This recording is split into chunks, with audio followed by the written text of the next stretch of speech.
il seul moyen qui n'a se sauver. Il a sacrifié maman. Maman Koufaki. Et après sacrifice à maman, il a coûté qui sont dans ma belé. Dans le bac qui très bien que n'a pas qui contrôler les bottes mobima. C'est quand on a simba qui njungu sur la famille. On a avec coordonner kindoki. Donc Koufaki a tiré qui n'a pouvoir. En fait famille mobima je peux dire on a simba qui bon. Mutu akozala na mbongo te, mutu akoprogresser te, mutu akozala na vie ya malonga te. Pourquoi? Parce que nakangaki ba chance ya bato nyonso surtout na famille. Et après cela esengaki jusqu'au sacrifice ya makela lisusu. Naiki kozwa grand frère nanga aza pasteur nazwaki mwasi na ye na bana na ye 4 bonsoir bilamba Goussi Versace Louis Vuitton et consorts. Toutes ces choses là ils ont dirigé dans l'esprit moko. Moto ce qu'on a dirigé à bureau qu'on surtout à la 4e légende. Comme on est bien raé Chandra Puta. La tika ka temple na simanda. Si vos grand-père wana bondo mona na soutien. Grand-père yé pe akufaki mais son esprit était avec moi. Tu peux collaborer dans le bagage comme le formateur na ngai. Et que ça qui peut bouger surtout aina makila ngana ki opesa neveu nanga moi na grande sœur na biso na moi na ndeko na moi aussi na ekopesa e tout à sachant que yo limono déjà donc lorsque na remis au travail na ba la 6e mois de tout pour la tatouage to ko koma na dimension to ta ba tatouage fait mutu nyonso to wa beta tatouage na kata nzoto na ye déjà a commis élément to produit à diable. Tu verras que Moutouala li na butu azoloba olamu sie boy otu azoloba ni oloba nana otu na oloba te mais tant olamu se moni azoloba première signe la sorcellerie inconscient vraiment sorcellerie inconscient peut sera moto masque de vieillesse dans la spiritualité et zobenda 79 malédictions. Mon frère moi Zaki pasteur lorsque nous na luka kina bon mais pas si vite et que bon mais misu et que comment aveugle grand frère nanga bon mais qui est misu comme aveugle parce que sexe ça a un pouvoir mutu aro joie étoile toi aro travailler yo à travers rapport sexuel c'est vrai mutu dans la carte spiritualité aro biso ma mona loba son sexe monde à ténèbres pour travailler mmfcontent.co.uk www.mmfcontent.co.uk MMF, comptabilité professionnelle pour tous. Thank you so much, Mr. Etienne Momavoli Mwanamboka.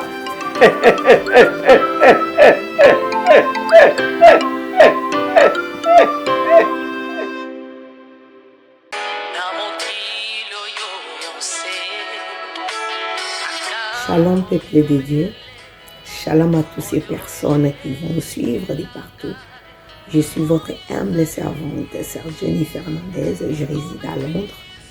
Je vous invite tous à notre 3 samedis d'édification et de prière selon l'évangile de Matthieu 11, 28 sur ce thème.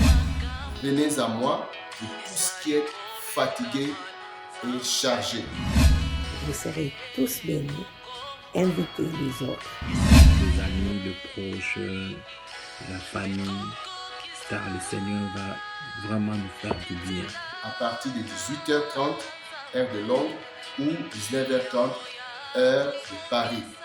Ce sera en live sur la page Sœur Jenny Fernandez Gospel Saint-Jean.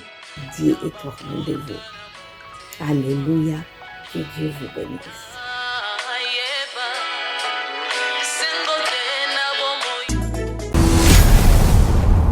Chez Bissou Télévision, chaîne Oyo Kokani na yo. Vous allez belé beaucoup l'émission de partout na pesi bino mbote. Mbote balanyo c'est chez Bissou TV. Oui, madame la mission na bino réponse à nos questions. Yande ko na napesi moyini nanga mbote, moyini mbote, moyini bonjour, moyini nanga bonsoir. Mbote, la grande famille de chez Bisso Télévision. Merci à vous, merci à tous nos abonnés. Bon début de la semaine à tout le monde. Vous tous, vous nous suivez partout dans le monde. Merci pour cette confiance et la fidélité. Vous ne cessez jamais de nous donner sur notre chaîne, la chaîne qui nous ressemble. Ça me ressemble, ça te ressemble. Chez Bisso Télévision, c'est notre chaîne. C'est ma chaîne, c'est ta chaîne. Déjà plus de 141 000 abonnés. On vous demande de vous abonner très massivement sur votre chaîne chez Bisso Télévision. Je vous prie de vous abonner pour avoir de bonnes nouvelles, des belles prédications, de belles révélations. Moi, j'insiste sur ça, je martèle parce que c'est ici qu'on reçoit des bons serviteurs de Dieu, de grands serviteurs de Dieu. C'est ici que nous recevons, nous avons tendance d'être enfants de Dieu. Ici, nous avons l'impact du Christ sur cette chaîne. C'est une chaîne chrétienne, c'est une chaîne pour nous. En fait, c'est vrai, je peux dire que c'est une chaîne laïque. Nous recevons tout le monde, celui qui croit à notre Seigneur Jésus-Christ sera sauvé. Ici, on est édifié. Ici, c'est une chaîne qui fait de nous des bons serviteurs, des belles servantes de Dieu. Merci comme ça à tous nos abonnés. C'est simple, si c'est pour la première fois que vous nous captez, allez là sur écrit en rouge, s'abonner, appuyer ou cliquer. Évidemment, il y aura une cloche qui va sortir. Vous voulez être la première à recevoir toute notification sur notre chaîne chez Bisso Télévision, appuyez sur la cloche pour avoir toute notification sur notre chaîne chez Bisso Télévision, la chaîne qui nous ressemble. Voilà. Merci à tous nos abonnés. Il y a au moins 25% de nos abonnés ici au pays. Vous êtes au Katanga, à l'est du pays. Vous êtes à Lubumbashi. Vous êtes à l'Équateur. Merci pour votre confiance. 75% de nos abonnés partout dans le monde. Merci d'être là. Merci à Nickel Chindou aux États-Unis. Merci à maman Priska Mongi et puis nos deux anges adorables. Merci à vous. Merci comme ça à cette dame Jessica Longonia et puis la fondation Action Rap. Merci à vous. Merci à maman Minata Nongala Bilé. Là, je vois partout dans le monde. Vous êtes au Côte d'Ivoire. Vous êtes au Canada, aux États-Unis, en Chypre, partout. Merci pour votre confiance et la fidélité. Vous ne cessez jamais de nous donner sur notre chaîne éducative, professionnelle, la chaîne qui vous ressemble chez Bisso Télévision. Voilà. Merci à toute l'équipe de chez Bisso Télévision. Jonathan Moukadi derrière la caméra, Denis Monsolo ainsi que Eli Elias à la réalisation. Merci à vous, merci à Chris. Aujourd'hui, on est encore de retour sur cette belle émission, beau témoignage de notre frère Michael, c'est comme ça qu'on appelle, c'est en anglais, Michael, qui a eu à nous dire, à nous révéler des choses cachées, des mystères. Il y a un monde occulte, si on peut le dire comme ça, le monde Amabé. C'est un jeune Oyoyo Azalaki Vinaïzaki sacrifié, c'est-à-dire qu'à côté de monde Amabé, depuis âge Nalibou ma maman, on a 3 mois qu'il y a ma maman, Kokona Yakobe Bise, Kokona Azaki chef coutumier. Alors, tous les cas qui n'étaient point, tous les cas qui étaient à Yakobe Bise, na baninga na ba camarade Kindoki. Alors, c'est qui Ali mon amukili Oyoyo. Akin les conserver au diable net au monde ba mengu ne ba limwaka na mboka ya Congo central et voilà. Mais maman na bango place de souka yangwana, c'était un peu effrayant. Vous m'avez écrit, j'aime quand vous écrivez, vous faites vos commentaires, vos suggestions, ça fait énormément de bien. Même moi j'étais stressé, un peu, je peux dire un peu de la crainte de voir un jeune comme ça dire maman bango comment qui obstacle ya vie naie. Alors il fallait ba bon maman na bango parce que maman en au prier minga luka place moi na ya limo akenda. C'est pas qu'à Koufaki mais à limo akenda ka. Alors on va continuer tant maman Koufaki, j'étais obligé en 4 émissions place wana parce que il y avait un peu de frissons sur ça. Voilà, on est de retour maintenant avec notre frère Michael. C'est comme ça en anglais. Yes. Frère Mike. Michael. Je vous dis bonjour. Bonjour, bonjour. Bonne santé, Zana Bungso Cravate. Micro pour les lots. Pour le babina et bien. So bani ici sous to 4 émissions. Bonne santé. Ouais, ça a été très bien en grâce à Ngolo Nzambe, on est là. Tout va bien donc voilà. Vous avez le sous ouais. Batwa bengio témoignage tango sali. Ouais. Moni ba commentaire, moni ba comment batwa ta l'émission. Bien sûr, on attend qui va commenter et j'ai reçu aussi beaucoup des appels partout dans le monde. Il y avait tant de gens qui sont partis. Voilà. Donc, il faut que vous compreniez le problème total. Je vais expliquer ça. En fait, c'est vrai, c'est notre frère. Il est tellement jeune. mais il a une histoire autant papa me soupe bazan en côté. Ce témoignage nous édifie tous. Alors, l'évangélisation, comme on dit, c'est payant. Et la première émission et cette deuxième émission, notre frère, je lui ai demandé de le faire gratuitement. Mais en tout cas, l'émission n'est pas gratuite. Là, je veux marteler sur ça. C'est comme ça. C'est le travail, c'est notre travail, c'est notre gagne-pain. Technicien Foubaliaka, c'est Foubaliaka. Tout le monde connaît, même Papa Samir, Ndenga Lekaka, Papa Josué Kamba, tout le monde savent comment on paye par ici. Alors, je vous demanderai, je vous prie, pour la troisième partie, s'il faut que tu aies la troisième, quatrième partie, vous pouvez aider notre frère. Il est là pour la frais, il y a une mission parce que micro, il faut pile, caméra, il faut connexion, il faut bande de connexion, technicien, frais technique, tout là. Donc, je ne peux pas vous dire le montant, la plateau bouée, mais c'est payant. C'est un peu coûteux. Donc, ce gars, et j'ai vu comment vous avez demandé une deuxième partie.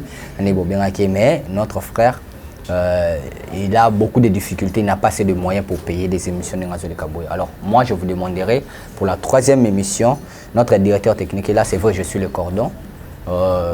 Elias, c'est par là que nous on passe pour payer. Frais, il y a une émission, donc pour enregistrer, même pour notre 3 émissions, si vous pouvez payer, pour notre 2, 3 émissions du coup, il y a un foot voilà, je voulais marquer. Tant que sur le bien, on dirait, alors j'aimerais que Ebima et Pananga. Tu sais place où maman, à comment obstacle non? Bien sûr. Et c'est là qui beau sacrifier maman. Alors que dans mon client des jours, moi qui continue dans le second. Bon, lorsque Nike a sacrifié maman parce que Nalba qui très bien, comment qu'il roule en biscade nanga, comment qu'on a prié, qu'on a signé naza, vu la disparition nanga, n'a qui bon, parce que qu'on a des faits que mon toit ça les yo prier dans le monde physique, bon ça le prier dans le monde des ténèbres, donc et baby ça a déjà mis ça là. Donc en fait, Nazaki peut n'a qui met les sous-soutés. Pourquoi? Parce que déjà mon déjà pour chauffer déjà. Donc Nazaki c'est le moyen dans qui n'a se sauver. Mais Nazaki n'a sacrifié maman. Maman Koufi. Maman Koufaki. Et après sacrifice à maman, na kutana qui sont na marambo belé. Pouvoir peiner qui comme matamakasi. Tant on est maman. Tant on a pessi maman pouvoir y mataki sur makasi. Et il a commencé une dimension encore très élevée. Il a qui même qu'on travaille en local de tout ça dans Congo. Donc, normalement qui international, qu'on travaille dans l'esprit, il y a les bandes, il y a des pays qui comme ça. Au-delà même, il y a des continents qui on travaille. Ouais. Tout travaille en collaboration dans le domaine et belé. Et puis, c'est là qu'il y a plus de sacrifices. Pour na comme la dimension. Le sacrifice est belé les choses. Voilà. Parce que tant maman Koufi, yo limo na yo. Parce que enterrement awawa, ndenge les kakabatu azo de là. On est au monde. Ouais, na loba qui très bien que na ba qui ko contrôler les bota mobima. Singandi na simba ki njungu nya sur la famille. Pengani na ba ko coordonner kindoki. Donc quoi Koufa qui article qui na pouvoir.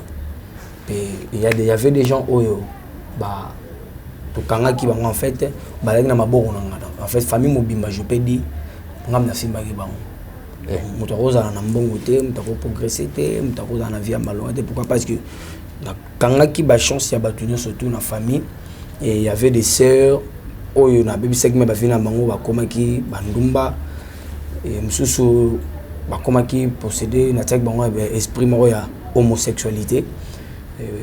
Il y avait des sœurs qui va pédé, qui va les sibiens de Tolobaka. Donc, ouais, bande konanga. Pourquoi? Parce que le niveau n'a comment au Kende et c'est un gars qui a bongo. Et c'est un gars qui a sacrifié à Makasi. Donc, j'avais pas encore le choix. Il a payé ça qui. Et après, c'est là, et c'est un gars qui a sacrifié à Makela les sous. Il a écrit Kozwa. Grand frère Nanga, Aza pasteur. Nazo qui moi sinaé, on en a 4. En fait, c'est là tout est malin. À part maman, au commission internationale bongo, international ils qui pour la nini. Comment ko fait ko travailler na ba esprit aux Alibans dans en fait na ba domaine moko quelconque ndeti ba domaine de musique ba domaine ya sexualité ya homosexualité na ba domaine ya ba réseaux sociaux ya ba bilamba donc moi ba blog belé donc singaki to collaborer na ba magicien wana au bazara simanango parce que ngana na kata secrétariat donc na ba ko coordonner secrétariat awa précisément au Congo d'abord on se kota awa et loko moni na ko pesa exemple moni papier mouchoir comme on ngo ba combien mouchoir non avant que ce soit mouchoir d'ailleurs ba faut ba yeba na sima kombo il y a un esprit où il dirige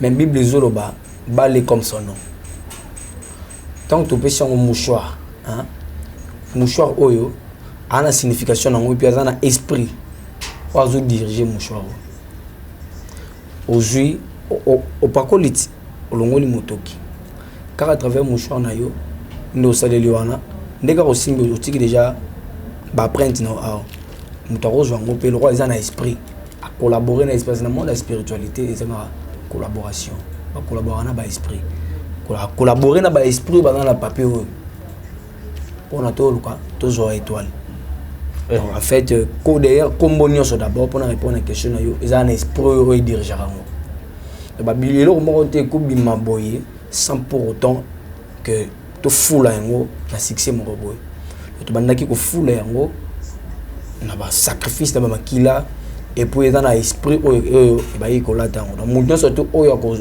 ako zoelo ko na bénéficier le ko na donc aza parmi ba candidat c'est na bilamba ndeta ba bilamba ndeta la Versace ndeta Versace en fait mon mama bilamba bon na la tilamba mon cas bon na détaillé non soit bilamba Gucci Versace Louis Vuitton et consort toutes ces choses là ils ont dirigé na esprit moko en fait ils en a je peux le voir ensemble mobimba babenga bango les 9 légendes inconnues alors mutos ko azo diriger babilo ko wana surtout aza 4e légende comme on est babenga raé Chandra Puta ne kombo ya esprit wana déjà babilamba wana donc au monde que na basine na bamoni basine oyo zo mona sine oyo donc lorsque sine déjà aza déjà un impact aza mutu ya esprit oyo azo diriger bilamba nyonso ya Versace so mutu a coordonner babilo ko wana nyonso za ona lobby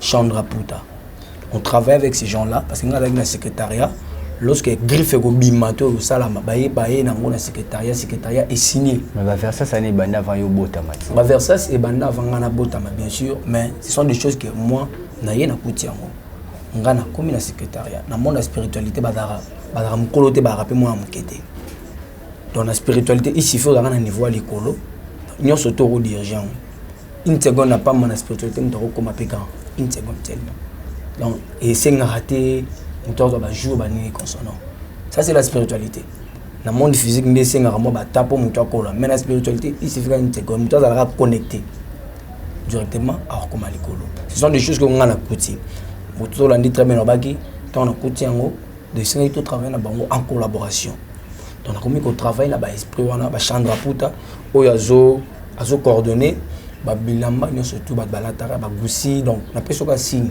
ba mo na dessin ba tiaka wana les dessins là ils déjà combo o ilamba ils ont porté comme la maison porté et ce qui nzambe asungi to pesa même signification XL au ba tiaka na Louis Vuitton donc ils a leur moko bo ils a signe moko très diabolique élevé donc ils a babilo ko travailler nango pour que Moutonio soit là tango dans la posséder na ba esprit wana alors connexion et en Ramboto wana j'avais aussi na kota qui même na ba na koma ki tina Bénin en fait na sala qui tourisme tourisme spirituel je visiter les esprits parce que na yaki a secrétariat qui mutasika singa qui na kutana ba esprit musuza qui ailleurs pour tout travailler. C'était pourquoi tout ça? Tout ça c'était parce que j'étais initié. J'avais pas le choix. Attends, au Koufa qui en a, et tant au Kendaki, grand-père nous a initié à Kayo.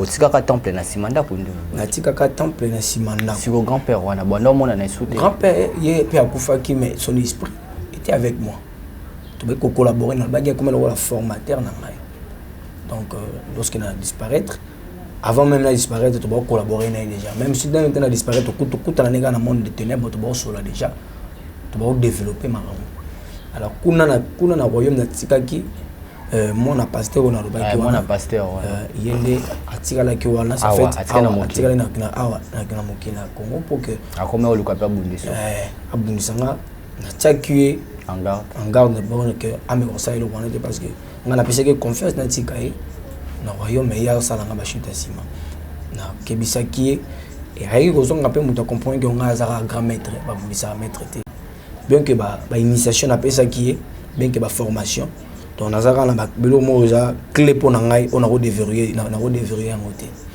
tu est quoi comment est-ce que comme belanga ba tout ça mutaza na problème musicien pasteur et consort ba passer par y a au melanga message na tikela qui est moyen de communication na ba pasteur voilà parce que est moyen de communication oyo akoki ko memelanga information au cas où mutaza na besoin mon quelconque na comme na Bénin il y avait des marabouts na Bénin. Mais en fait, Bénin est un pays mort. On travaille beaucoup plus dans les marabouts. Parce que, excusez, les marabouts, simbi initiation dans le domaine de Mbongo, alors il y avait tout qui bango tout ça qui réunion fallait tout initier bateau dans les réseaux sociaux pour gagner ba âme le moyen bongo raison pour lequel comment qui batamoro au quotidien les réseaux sociaux boy au mona pas publier ba comme mettre tel ba publier mbongo et tout ça passer moi WhatsApp so au quotidien boy pour celui-là de ça ba initiation et c'est que ndeko moko boy azaki pena na esprit te avec basala qui on programme ba fondu roi ndeko wana ye tozaki na ndeko na ye moko to travailler na ye azaki pe marabout na Bénin wana na spiritualité donc ndeko na ye lorsque aye abino na zana ndeko na nga moko boye azana étoile makasi azana Congo fo to zoyer boliaye parce que na pesi idée na bito zoyer ndé nga bité to zoyer idée pardon to zoyer na nzela ya réseaux sociaux donc yo bengaye yebisa akota Facebook okomeli lelo moko boye biso to travail déjà continué parce que bana nzambe singa ba biloko ba Facebook ba WhatsApp et consort ba réseaux sociaux non c'est dirigé par un esprit quelconque donc on va citer aussi les noms de cet esprit là des monde en à travailler en acad donc pour que message dans la communication on a kaka ozaki na solo lio na komelio sali comment tu vois donc le fait que message comme pas na yo pour répondre transaction mo resala mawana les caramo ezara moyen esprit mo ne l'exara même appel tout ça appel benge mutu appel boy bablo mo bongo donc il y a un esprit où ça la communication wana entre deux personnes na benge ozungo yambi donc esprit mo ronde ele qui sera transaction wana donc to na pesa ki idée à Facebook les messages pour alandela ye maman ya mbongo parce que alinga mbongo mingi ende na yo te akota Facebook la ndanga maman ya mbongo pas mutu moko wana bozana ye tanga quotidien de travail qui compte na ye ay kokuta na publicité ya marabu wana ya teba mbongo belé ye pa koti kaka ola sa mama bisa ki roza déjà en votima à koti maman na kwata mopa ando solana abando solana marabu wana to pesi ba condition to bisa ki apesa biso 7 njungwa makila lokola 7 sacrifices et puis to senga ki encore to senga ki sacrifice moro financier donc marawana marabu na solana na WhatsApp asingi apesa $700 pour ça nini pour coach na kati invitation azwambongo sacrifice financier donc ezaka ndenge babengi opesi mbongo parce que ozwa mbongo voilà na ya makila lisusu ya makila eza lokola impact azosala na biso to mpona pouvoir parce que makila eza vie ya motu lorsque tu es un makila na mon spiritualité za ndenge nini moni lorsque ngana zo servir yo donc yo ekoloka mbongo ezana ba esprit au topesi yo au travail na bango pa ila robala ezana ange ya finance ou ya diable ya nzambe azali ya diable pe azali ba rondo tambola na ba esprit pe rondo tambola na po pe so mbongo alors lorsque ba esprit wana lorsque comme na tango na pe osuka biseko ba osuki sa yo pe siko sengi to esprit to bomba yo poko mo tsela yo pe siko esprit no fo e servir sous bato mususu nde bango nde ba mususu pe ba o servir yo et sur lorsque kokota ba initié allez to ba to marabo bisabi to benga yo na ba 2h du matin que là li to benga yo et na 2h ba bengi marabo pa bengi yo se bima libanda na za libanda yo zo mbongo za libanda abako kinga pe mbongo mi abimi libanda amoni mokete ça va luki a senti moi esprit moko l'équipe donc elili alors pas so comprendre ni non parce que ça le que ay ko perdre connaissance mais balko ningi ay ko koya mbala moro comme malade et bandi folie mbala monde ezaki moyen to ki to ju esprit naï pendéroni akufaki ndongoni akokufa et le rôle a déjà famille ezaki famille ya marabout parce que na ko ibisaye ndenge to zine de colon ala l'étoile ya makasi parce que sengalaki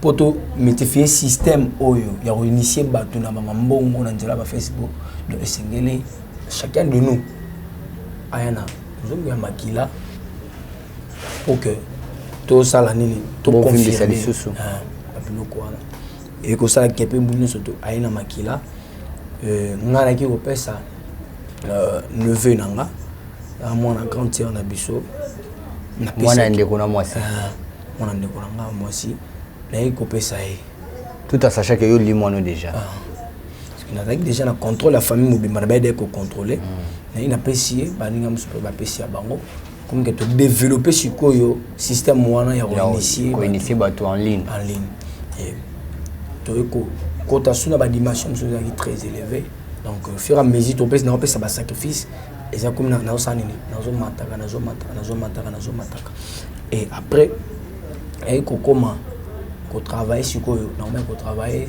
na ba magicien donc le magicien au biso to yebi biso ba disparita biso bol barke ba kufa en réalité magicien nzoto esenga rai ko zonga mabele mais esprit na ye esprit kufa raté donc ba esprit na bango ndesko ba yaka bazonga na monde pour que ba servir baninga mususu ninga baninga na ba sele ki comment ko travailler ba magicien de tibana bon oya mokili international je parle na makambo international tangano ba kombo ba biso moto yebi ba james ba limwa oyo tilolo ba dolo baraza porté disparu ba musuto ba kufa ba nini tout ça la qui peut chanter grand chanteur mais après wana de to ko travailler na bango lesko yo ba komi ba mima kinga ba compagnie ba lobi to kento la kisayo les 7 momies de l'Égypte, 7 momies de l'Égypte.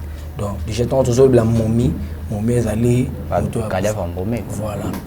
Alors na 4 à 7 momies on a découvrir sans ya ba tatouage ba beta na banjoto et tout ça. C'est que tout le monde a qui en ba la 7 hein, 7 momies mais tout le monde a qui en et pas ya 6e momie. En fait bango tout bazala ki nango. Mais eux ils qui tatouage mon corps qui très mystique tout le monde comment passer j'aime cette momie zaka tout le monde si Ramsès II Ramsès bah comment wikimi tu repères ça faut qu'on a zongue là-bas émission on a salon de l'autre fois tu repères ça bah comme même à la prochaine donc lorsque nous remis au travail na ba la 6e mois la 6e mois de tout pour la tatouage tu ko comment la dimension tout ta tatouage mutu nyoso to wa beta tatouage na kati nzoto na ye déjà a commis élément to produit à diable a commis produit à diable on a un tatouage pourquoi parce que de fait kaka ba commis dans nzoto ba commis le mot quelconque au monde que au commis produit à satan ndenge nini parce que tatouage eza impact oyo moto osala na diable eza signe marque de la bête tant que Satan a na posa na yo et ozoa eta 2 secondes pour récupérer parce que vous avez na signe na nous makambo oyo ba bible zo ba na apocalypse donc bato bazana na signe marque de la bête lorsque Christ a roya ba on a droite ya ko hériter royaume pourquoi parce que ça déjà élément moko ya Satan ana signe moko ya Satan Jésus-Christ est mort ici ba disciple alobi je suis le prince de ce monde est venu chez moi mais il a trouvé ni de lui à moi pour que Satan soit monté Satan a kota rara na nzela ya signe na signe lembo moko zo représenter yo mona ke bat mususu azala ndumba c'est yo mo posa na ba tatouage ngai nazana na tatouage bien sûr parce que moto na soza azana kati ya monde wana faut dans na tatouage ozana ngotilo exact parce que ça iloko babeta kiango spirituellement c'est yo bonganité non trop comme à devance n'est seulement qui c'est pas encore le moment na bon on a mis dans un cas nzambe en fait nazo expliquer ba nzambe ba comprendre ma ramonenge ezali moni sorcellerie et on a des choses à comprendre on a deux sortes il y a sorcellerie on a la sorcellerie conscient la sorcellerie inconscient on a sorcellerie inconscient pour comprendre que mon ndoki il y a des signes où là ça que mon toit na kindoki mais il y a inconscient tu verras que mon toit là li na butu azoloba olamu sie boy otino zoloba ni oloba nana otino oloba te mais tant olamu moni azoloba première signe la sorcellerie inconscient et deuxièmement sorcellerie inconscient peut sera moto masque de vieillesse masque de vieillesse dans la spiritualité et bien dans 79 malédictions. Je vais expliquer. Autant que je vais expliquer pour comprendre ma idée. Masque de vieillesse, ils ont pour la mibali, ils ont pour la bassité, ils ont pour la mibali. Mibali peut pas dans la masque de vieillesse. Je vais faire un exemple pour comprendre que toujours le basso qu'ils ont des. Lorsque nous avons un masque de vieillesse, de 1 masque de vieillesse, malédiction les bosso, écoute à rabatou. Esprit d'oubli ba bossa ni na vie au moins muto a promettre ki mbongo mais comme date na ngobo apesa yo obenge boa na zali na tuzana mbongo moko wa na topesa muto na bossa ni ko senga mbongo moi ba bossa na famille ba konta ko sustain même ma musala oketika ba dossier oketika ba dossier na ninga bazu ba misusu yo ba boyo zo masque de vieillesse et nous ni sara mutu na on comme mukolo ezali ki na bablo moto bo sala tout tali mutu azana besoin voyager na passeport na e to zora elungi na e to bebisi yango to comme ça ngolonga mukolo non oza jeune boy comme que voyager to présenter passeport na passeport na yo to na visa o misa elunga ya bakoko mais oza jeune mais yo oza boy misa elunga bonene on n'a pas de bakati mutu seni ba tio musika alors que mo sotali bo mimo on so mitali bo comme mona ke note na jeune mais ba moni ndo ngakoko ça bloko qui nous a sorcellerie inconscient donc on a que le moment ozo baté oza ndoki et puis masque de vieillesse et bendara même instabilité dans ma relation amoureuse ozo mona ke bo fani na mo so fani na mobali subitement ka bo mo sa kimayo atika yo mo comprendre mais moi ça qui manga bo to so na telo côté mo sa kimayo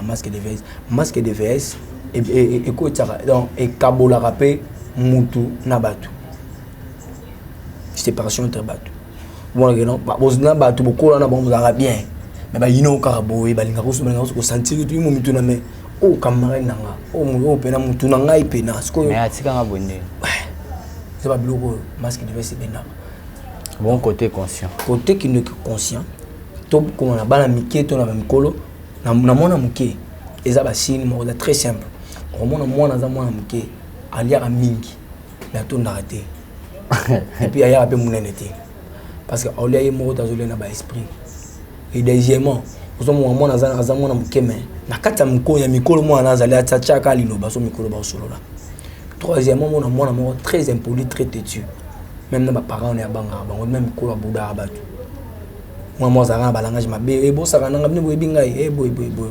moi alukaka baninga makambu akrelaka baninga baproblème yeba doso baosaka na baninga fo bitumba donc eza basine mwana olakisa mwana aza na sorcellerie consciemment oyebikana na aza ndoki papa bamikolo omonake no osentir basine moko mutu aza instable non positionné na vie donc na ndenge nini omona na age mutu akomi okopana ke age oyo mutu oyo esengeli aza na ndako na ye esengeli aza mpe mpa na bango vie ezosimba te est ce que ezalaki ndoki bon soki vie ezosimba te parce que koloba te vie ezosimba te parce que vie en réalité faut esimba lorsque ezosimba te c'est que y a quelque chose oyo esalaki esimba te ozolanda nakopesa badifférence nango eza nini mutu akozala mpe na kindoki oyo inconscient ekosala mpe mutu abungama yelaki bomoto donc mutu aza na akomina na 40 ans 50 ans mais abeta tolo mpo nga famille oza mpa na biso naza héritier ok héritier ala journée azalaka te yo ne faut bota bana na yo bakoma bahéritier parce que yo héritier ya 50 ans bana na yo babengama bahéritier quand tu vois donc eza babiloko kindoki inconscient ememaka mpe kindoki mpe conscient ememaka okomona mutu aza songi yalandelaka makambo bato ata bosololika moko en secret na ndako ya yebida eloko wana ayekotuna bino bolingi osala boye bolingi obala bolingi ovoyage olingi osala boye mais ti obeti liso na ndako moto azalaki te mais aye kobisa bino makambo bosolaki eza basine oyo eza elasika moto aza na kindoki. Très bien, vu le temps. Tu avais parlé placement que grand frère Nayo, ce grand frère Azaki Pasteur, l'excès au ban, c'était comment? Dans l'excès bana ya grand frère Azaki 4.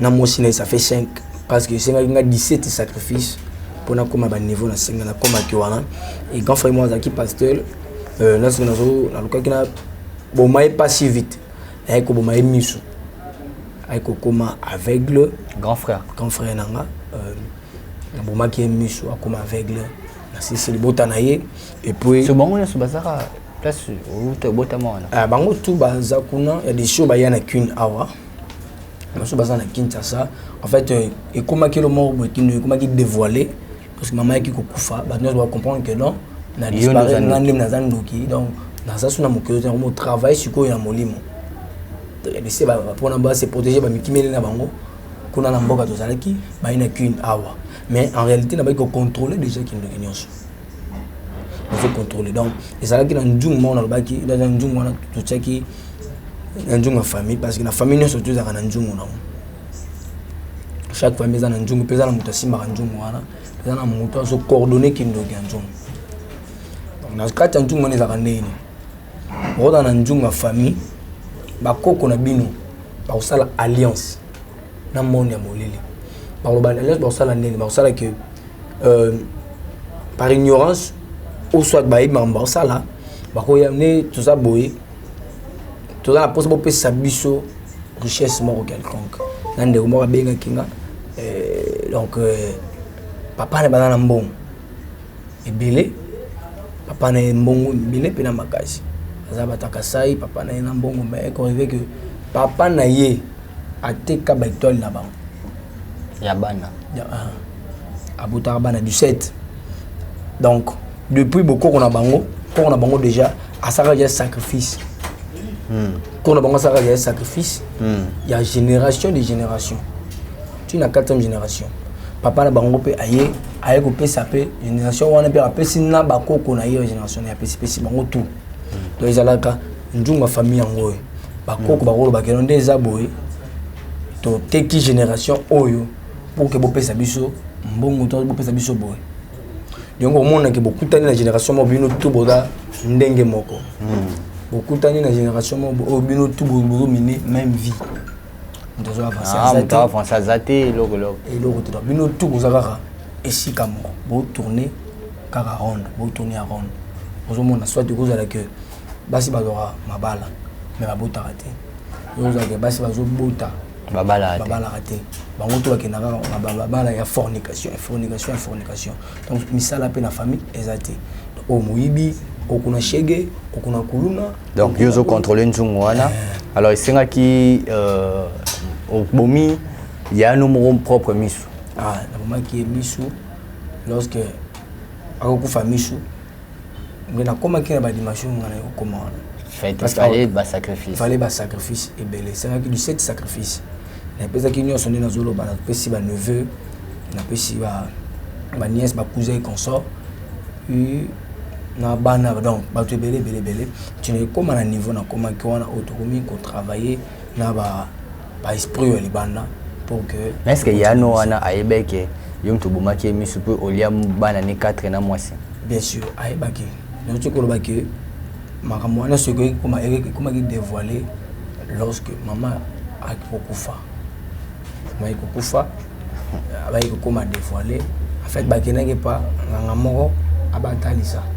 alors nganga wana akia biasi bango lobi muto sa makambo ngana zana ngoya te liboso na ye parce que mokonzi na ngai donc na conseiller bino bozonga et moko yebile pourquoi zo sala bongo nganga lobi na bongo wana nganga mtesi bango bongo mais bayi ko kene pa nganga msusu nganga ngo akomaki na mona ki akomaki très têtu donc omoluka asa babilo mo boy pour ça nini ay ba pouvoir ngana zo travailler na le rôle ngana zalaki maître spirituel na yaki na éliminer nganga wana na bomaki et puis ko sala que grande nani petite sœur nanga oyo apesaki idée wana ya kokende baba manganga consort na ki pe na longoli pe olié juillet na juin nganga na le bango parce que nganga wana ayebe ngana za maître na ye na zo sala bilo mo bo pour ça nini a combattre pouvoir na zana oya liboso ayeba yeke no te ye na pouvoir na zana ngo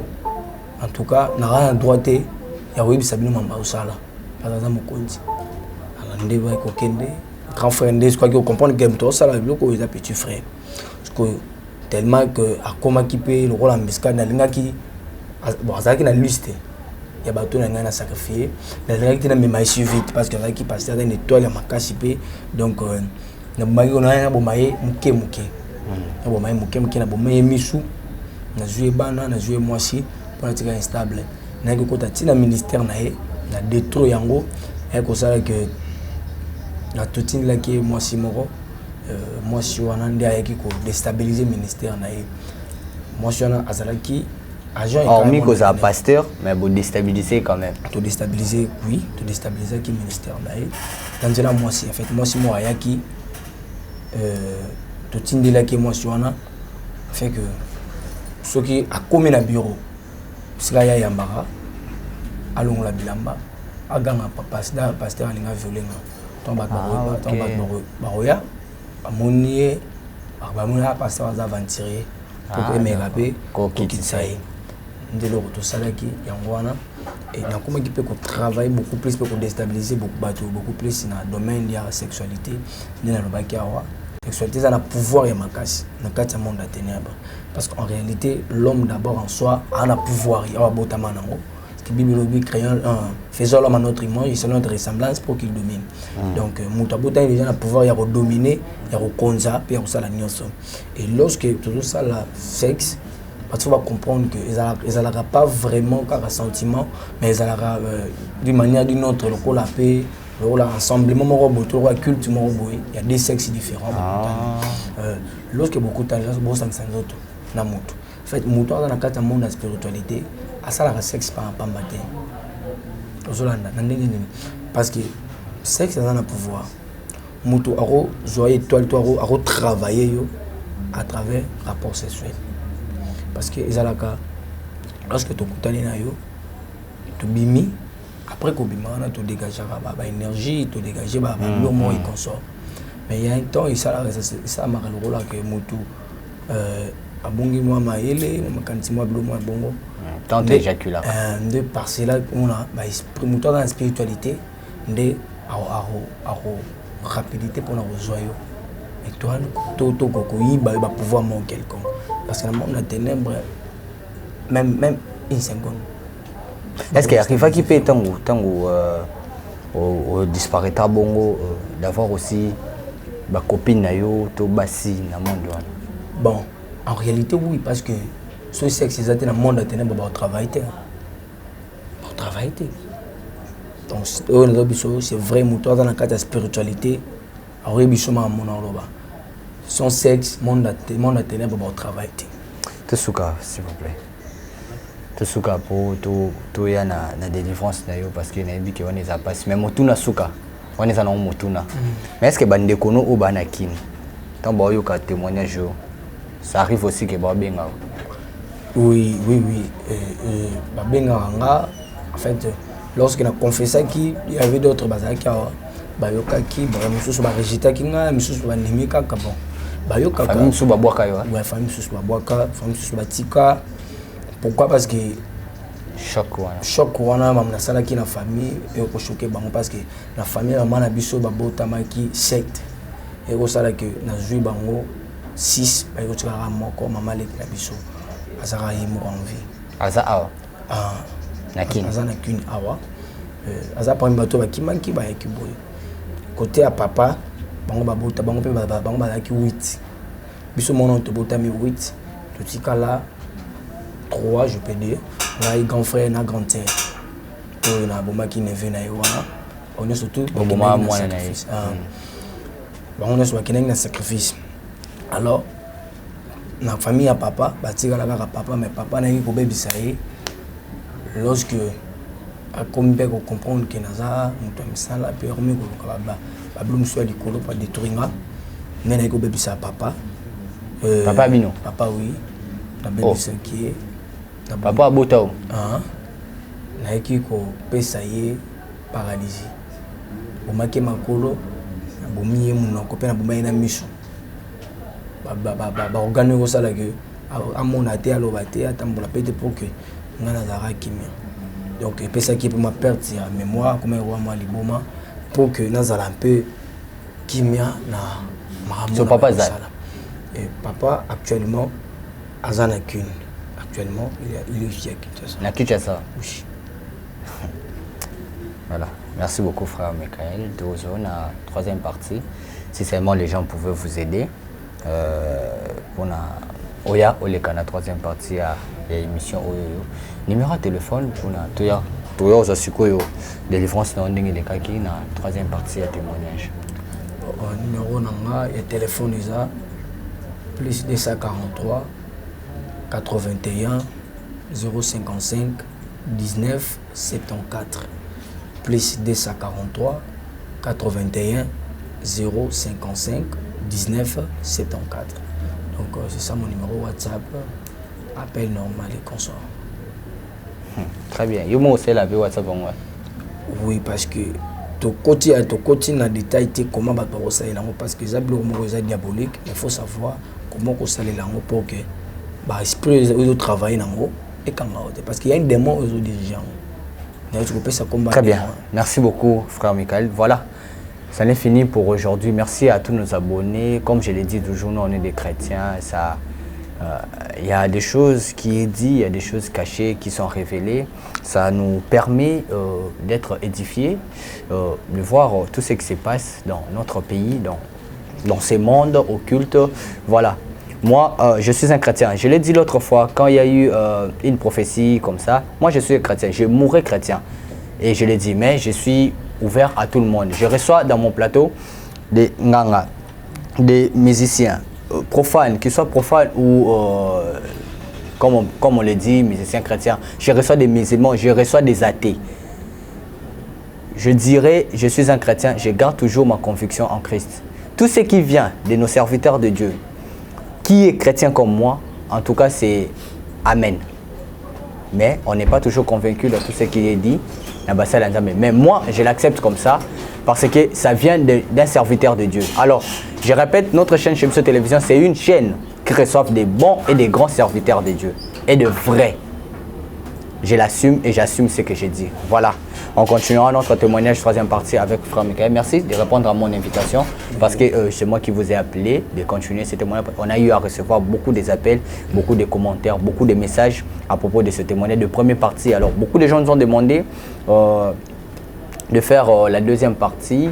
Et voilà, la deuxième est là. On attendra la troisième. Mais la troisième, je vous dis, vu que l'évangélisation est payante, alors Je l'ai appelé pour 2 fois, qui étaient de moi. Je devais payer ça moi seul. Troisième, je vous demanderai, je vous prie de payer cette émission. Tout le monde sait comment moi je travaille.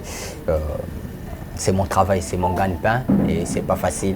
C'est pas donner à n'importe qui de passer à mon plateau. Si vous passez, c'est que vous avez des choses importantes à dire devant le peuple de Dieu. Voilà, ça n'est fini pour aujourd'hui. Merci à toute l'équipe de Cheveux Télévision. Merci à Jonathan qui était derrière la caméra, Dinish Monsolo et Elias à la réalisation. Merci à vous. Merci comme ça à tous mes partenaires. Je salue Yanri Nungala Yanzambe. Merci à toi, Maman Minata Nungala Bill et toujours. Merci à toi, Papa Freddy Billy the King. Merci à toi. La Fondation Action Rap, toujours en avant. Merci à vous, Madame Jessica Lungonia. Merci à toi. Merci à mon ami personnel, Lévi Paye, l'assistant principal de notre gouverneur, je salue Jean-Tini Mobilambaka. Merci à toi, Lévi Paye. Merci à Franco Mamba. Il y a Trésor, vous les banquiers. Merci à toi. Merci à notre grand frère, notre papa, d'un coup se soif de servir les autres. Merci à toi, merci à Ferrand Vouvou, merci à toi. Vous êtes nombreux de nous suivre partout dans le monde. Merci comme ça à Franco Mamba, merci à Eli Loubassou, merci comme ça à l'assistance de mon président Maswaku qui est avec nous sur ces plateaux. Merci à Coco Demba. Si Dieu ne revient pas, on se retrouve prochainement pour un nouveau numéro. Restez toujours scotchés sur votre chaîne. C'est ma chaîne, c'est ta chaîne, c'est notre chaîne, c'est son dit chez Bissau Télévision, la chaîne qui nous ressemble. Au revoir. Chez Bissau Télévision, chaîne oyo ekokani na yo. Bozali ebele bokota l'émission de partout na pesi bino mbote. Mbote bala nyonso ya chez Bissau TV. Oui malamu na mission na bino réponse à nos questions. Yande ko na bino. Na pesi moyini nanga mbote, moyini bonjour, moyini nanga bonsoir.